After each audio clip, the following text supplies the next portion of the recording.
This is interview 1, Jessica Hall. Hi, Jessica. Hi. Okay, I'm just going to ask you a couple questions about our lovely program here, and what do you think, what your opinions on certain things are? Sure. So, first question, what was your purpose for coming to the BFA home? Well, my purpose for coming to the BFA home would be to better myself with God at the center. I've tried to do it my own way many times before, and it hasn't worked out for me, or for anyone else involved for that matter. So I think for me the big purpose here was to try, a new way, the only way I see it now, because everything else, like I said, hasn't worked in the past. Okay. What do you think about the BFA programs? I think the BFA program, especially the people involved, have big hearts and big ideas. I think that this program is beneficial to people who want to learn more about Jesus Christ and God, but also just living life, right word, I'm not sure if this is the right word, but maybe more righteously, living amongst other people. For me, I've always tried to live righteously, but like I said before, I haven't been able to do that on my own very well. So I think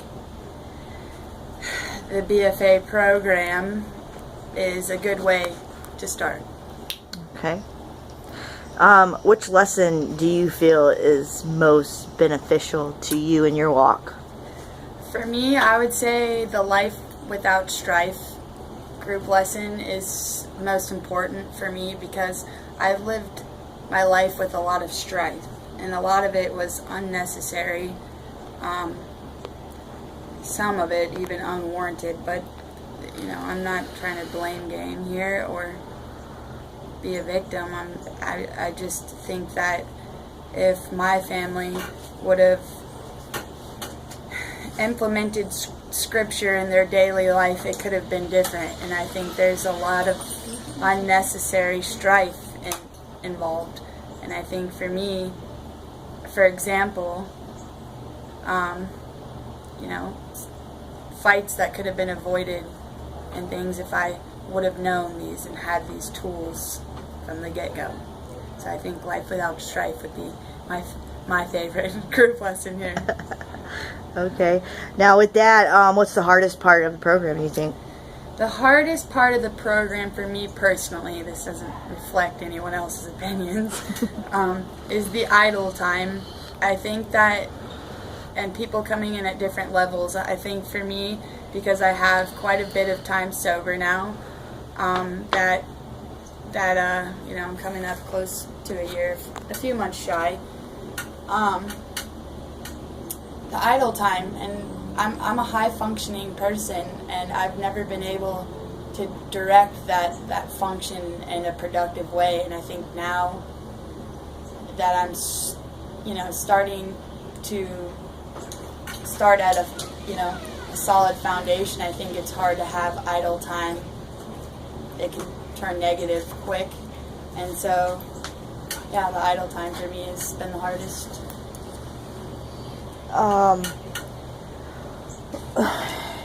What are your goals upon the completion of the program? My goals upon completion of this program would be able to re-enter society as a productive member and use the tools with God centered in my life. That would be it. I don't want to be a menace or someone that has to rely on. I want to be self-sufficient and productive and happy. And I think that I've been missing important things in my life for that to happen. So I think a God-centered, productive life would be my goal. Very good. Now, if you could say something to God face to face, what would it be?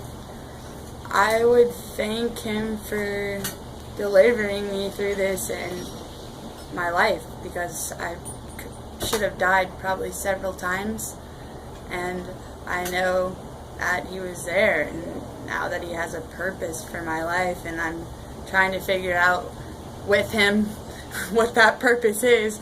But if I could see him face to face, I would thank him. I would thank him for that belief in me, that I have something more to offer and it wasn't my time yet, and that he's going to use the sorrows in my life for something positive.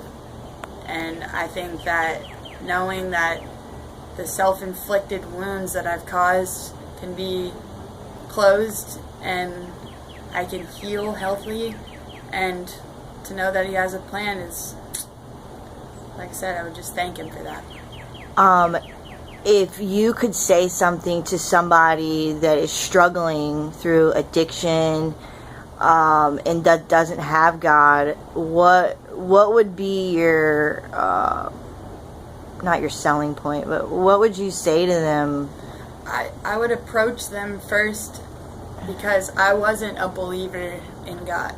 Not that I wasn't a believer per se, but let's just say I was doing everything but talking to God. I would approach them with a little bit of my story, and I've tried to do it on my own more times than most, and it hasn't worked. And there's hope, and I've been through a lot of pain in my life, and I've been through a lot of addictions. I'm unhealthy. I've been through a lot, so I try to share some of my story.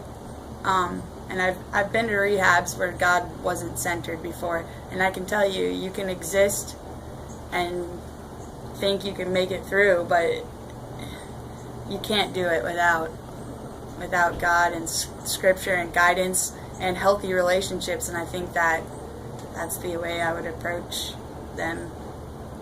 I wish somebody would have approached me that way, in a more softer tone, but I wouldn't. For me, it's kind of like if you rub people the wrong way with it, I try to do a soft approach to it, and just let them know that there's hope. There's hope out there. And what would you say to Jim and Debbie, which we all know is the founders of BFA? I would thank them for opening their home and their heart to me.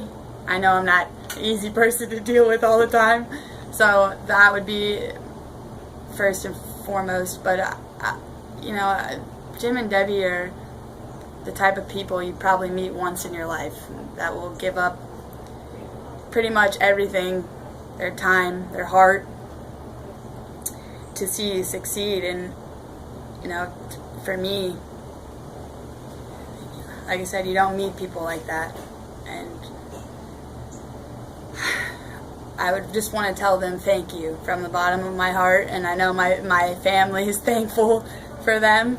And, that I'm going to persevere through this to repay them. That's good. Bye.